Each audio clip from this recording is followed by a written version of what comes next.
So Lamar Jackson is officially back at practice, making plays all over the football field like we're accustomed to seeing from the two-time NFL MVP.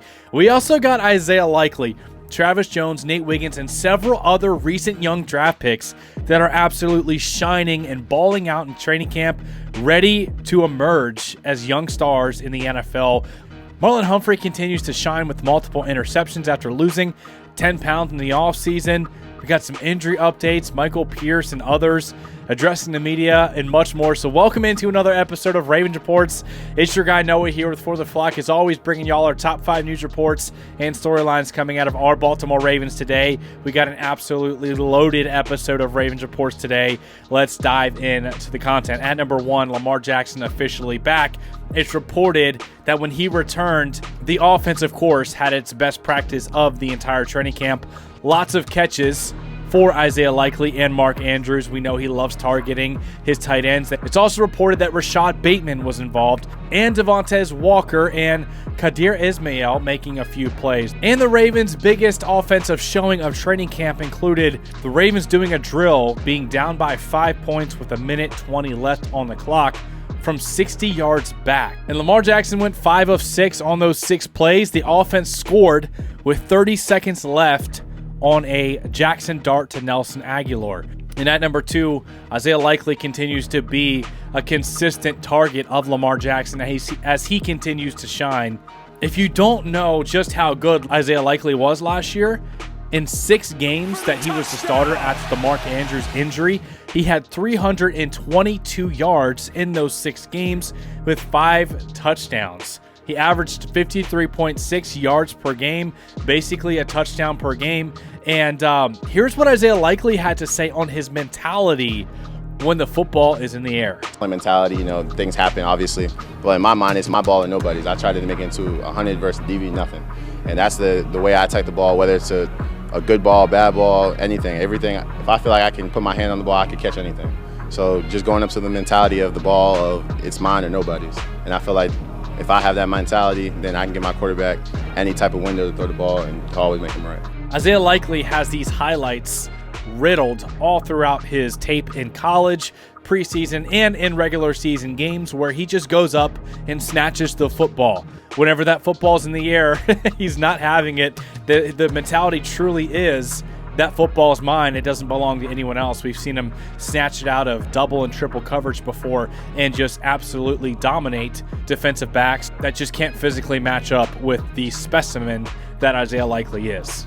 The biggest challenge for Todd Monken is going to be involving these 2 tight ends, and Isaiah Likeley and Mark Andrews with this 12 personnel. Because if you look at the stats last year, whenever Mark Andrews was healthy, Isaiah Likeley did not have a lot of production. In fact, of his 411 yards, 322 of those came after the Mark Andrews injury. So he was not very involved when Mark Andrews was on the field last year. That's going to be a huge task for Todd Monken, is making sure, yes, Mark Andrews, he's going to get his, he's going to eat. Him and Lamar came into the league together 8 years ago.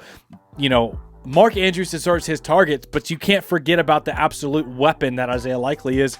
He's got to be consistently involved in game plans and just be that, Swiss Army knife piece that you can just move around different formations, get involved in the run game, pass game, motions. Just get him the ball, get him some targets, because good things happen whenever Isaiah Likeley gets thrown the football. And number 3, Michael Pierce talks about another young and upcoming star in Travis Jones, who's consistently gotten better each year. His playing time has been limited behind some really talented guys like Michael Pierce. But it's reported that perhaps the biggest challenge for the entire offensive line was Travis Jones in this last practice, who continued to push the pocket with force on several occasions. It's said that Jones could be having his best camp entering his 3rd season.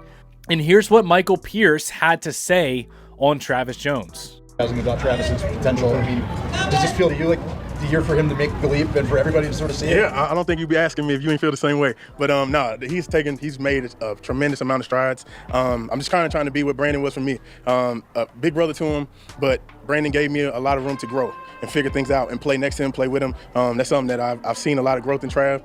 He's been making a lot of plays, and I don't mind splitting reps with him as I get older, obviously, but to see him grow, to see him make those strides, and to see, I believe he's going to have an amazing year this year, for sure. If you have another interior defensive lineman breaking out next to Justin Madubuike, who led the entire NFL in the interior defensive lineman sacks last year with 13 sacks, you're looking at some real trouble for opposing offensive lines, especially whenever you got guys screaming off the edge like Odafe Owe, David Ojabo, Tavius Robinson, Kyle Van Noy, with a really athletic and nasty linebacker duo with, second-year player Trenton Simpson and Roquan Smith. And then we already know how dangerous the secondary is. And at number 4, let's talk about this secondary because, first of all, we got an injury update with Trayvon Mullen. He was a borderline fringe roster type of guy. He was carted off of the field early in practice after taking a hard fall. John Harbaugh said he fell on it, his shoulder, so we'll have to see where we're at and when we get back in there, John Harbaugh said. Obviously, hope the best for Trayvon Mullen, that he recovers soon and it's not too serious so he can get back out there and compete. But to be quite frank, it's going to be really hard for a lot of these corners that are fighting to make a roster spot because of how loaded the room is. Nate Wiggins, Brandon Stevens, and Marlon Humphrey, Arthur Maulette, all absolute locks at the corner position. You also got guys like Pepe Williams and Jalen Armour-Davis. You got Trayvon Mullen. You got TJ Tampa, who's dealing with an injury as well. So you got a lot of guys, and there's other guys we haven't even mentioned yet. But at number 5, one of the top-tier guys that's completely transformed himself, losing 10 pounds, wanting to get back to whenever he was a little bit lighter and having his best seasons, is Marlon Humphrey. 2 interceptions against Lamar Jackson, 1 in 7-on-7s, 1 in 11-on-11s. Marlon Humphrey, it's reported that even though one of Humphrey's interceptions appeared to be a miscommunication between Jackson and Aguilar, Humphrey said he reported to camp 10 pounds lighter than last season. He's showing that with his speed and quickness. I've heard multiple reports that he's very sticky, very tacky in coverage all over receivers. He has multiple interceptions in camp already. That's reported on a deep pass intended for Devontae Walker. Humphrey was running stride for stride with the rookie speedster, who runs a 4.3, by the way. It was in perfect position to break up the pass had the ball not been overthrown. Nate Wiggins had an interception today and displayed sticky coverage against most of the receivers he was matched against. So Nate Wiggins continuing to look really good. Another young, emerging, recent draft pick who could have a big role on this team alongside of guys like Travis Jones, Isaiah Likeley, and another guy that we're getting excited about is Andrew Voorhees. Today, Michael Pierce did say that Andrew Voorhees, he's going to be a great player. That's what he said. That's high praise coming from a really tenured veteran nose tackle in Michael Pierce, who has been bulldogging and bullying, guards all over the place for years now. And here's what Michael Pierce had to say on Derrick Henry being a new part of this offense. Like, what's it like to be in the A-gap when Derrick Henry's in there for the goal line? It's not fun. Normally I get a double team, and then by the time the double team comes off, it's a guy who's taller than me running through the hole really, really fast. So, no, it's good to have him on my side. As of right now, it's not fun for camp, but I've been on the other side of playing against him a few times. One went terribly wrong. So I know he's capable of, but no, it's not fun, but also I'm glad he'll be doing that for us instead of against us now. So the Ravens are littered with playmakers, at every single position: tight end, receiver, running back. We know quarterback, obviously. On the defense, they're very talented. This is a really good roster. It's a little bit different than last year. There's going to be some more young guys, but I think a lot of these young guys are up for the task and are reportedly having really strong camps. And not even mention a guy like Odafe Owe, who's been a menace consistently in the backfield, where, John Harbaugh said, bro, you got to chill out a little bit because you're breaking up every single play. So many guys to get excited about. Let me know in the comment section below who you're most excited about, especially with all these young guys upcoming.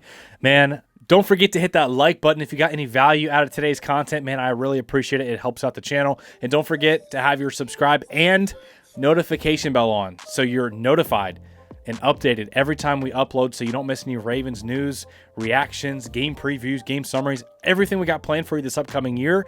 You're not going to miss it, man. I love you guys. I appreciate you guys, and we'll see you in the next video.